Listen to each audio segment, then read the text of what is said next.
आप सुन रहे हैं जगत गुरु तत्वदर्शी संत रामपाल जी महाराज द्वारा लिखित पुस्तक जीने की राह का पेज नंबर 116। परमात्मा के लिए कुछ भी असंभव नहीं है। एक नगर के बाहर जंगल में दो महात्मा साधना कर रहे थे।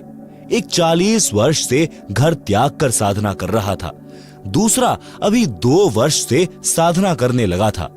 परमात्मा के दरबार से एक देवदूत प्रतिदिन कुछ समय उन दोनों साधकों के पास व्यतीत करता था।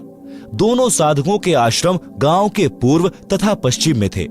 बड़े का स्थान पश्चिम में तथा छोटे का स्थान गांव के पूर्व में जंगल में था। देवदूत प्रतिदिन 1-1 घंटा दोनों के पास बैठता। परमात्मा की चर्चा चलती, दोनों साधकों का अच्छा समय व्यतीत होता। एक दिन देवदूत ने भगवान विष्णु जी से कहा कि भगवान, कपिला नगरी के बाहर आपके 2 परम भक्त रहते हैं। श्री विष्णु जी ने कहा कि एक परम भक्त है, दूसरा तो बनावटी भक्त है।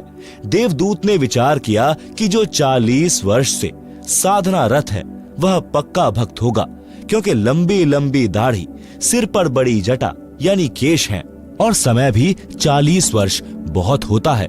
देवदूत बोला कि हे प्रभु, जो 40 वर्ष से आपकी भक्ति कर रहा है वह होगा परम भक्त।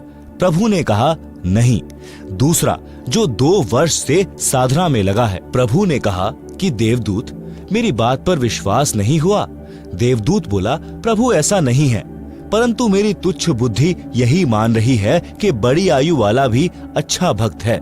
श्री विष्णु जी ने कहा कि कल आप देर से पृथ्वी पर जाना। दोनों ही देर से आने का कारण पूछेंगे तो आप बताना कि आज प्रभु जी ने हाथी को सुई के नाके से निकालना था, वह लीला देखकर आया हूँ, इसलिए आने में देर हो गई।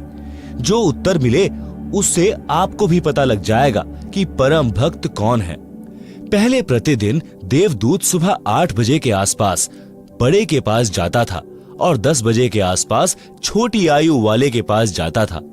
अगले दिन बड़ी आयु वाले के पास दिन के 12 बजे पहुंचा। देर से आने का कारण पूछा तो देवदूत ने बताया कि आज 11:30 बजे दिन के परमात्मा ने लीला करनी थी, वह देख कर आया हूँ। 40 वर्ष वाले ने पूछा कि क्या लीला की प्रभु ने, बताइएगा। देवदूत ने कहा कि श्री विष्णु जी ने कमाल कर दिया, हाथी को सुई के नाके यानी छिद्र में से निकाल दिया। यह सुनकर भक्त बोला कि देवदूत, ऐसी झूठ बोल जो सुने उसे विश्वास हो।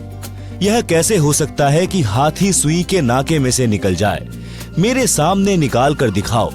देवदूत समझ गया कि भगवान सत्य ही कह रहे थे।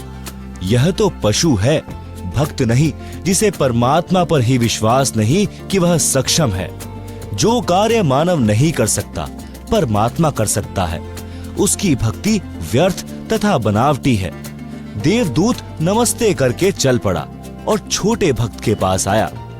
भक्त ने देरी से आने का कारण पूछा तो देवदूत ने संकोच के साथ बताया कि कहीं यह कोई गलत भाषा न बोल दे।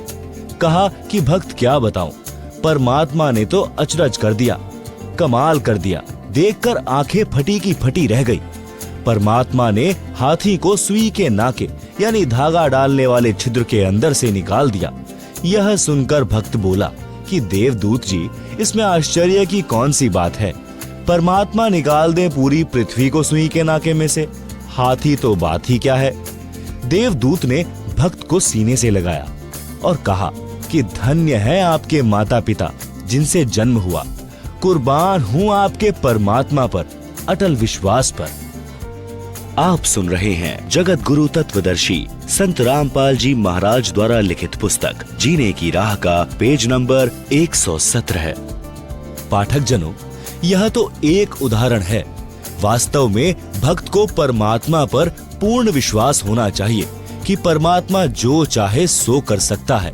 यदि कोई कहे कि परमात्मा यह नहीं कर सकता, वह नहीं कर सकता, तो उसको भक्ति अधिकार ही नहीं है। क्यों अपना समय भक्ति का नाटक करके व्यर्थ करे? परमात्मा पर पूर्ण विश्वास करके भक्ति राह पर चलेगा तो मंजिल पर पहुंचेगा।